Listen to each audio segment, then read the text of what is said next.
This week's Hunting Hot Seat is brought to you by Beretta, 500 years, one passion. You want a surefire way to get hunters in an argument? Bring up the subject of high fence and fair chase. David and Gary tackle the subject on this week's Hunting Hot Seat. Is it possible to have fair chase under a high fence or not? Yes, Boone and Crockett, and apparently they don't think so. Ask a lot of the public around the nation, many of them don't think so, but I'll tell you what, David, you and I are fortunate enough not to have to be, but I'll tell you what, so many places, if you're not high fenced, you can't control your deer numbers from your neighbors.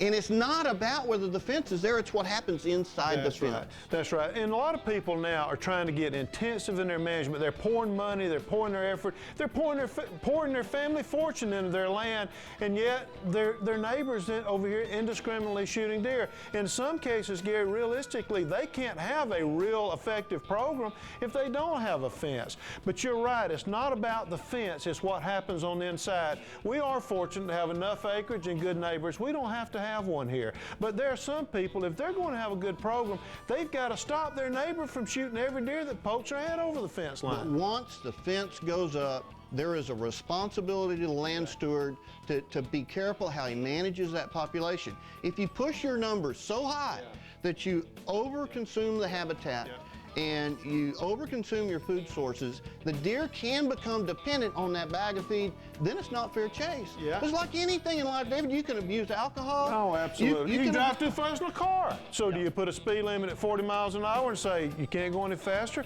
No, you're right. It's what happens on the inside, but I do think there's a size issue. You can have a piece of property that's too small for fair chase. Now, what is too small?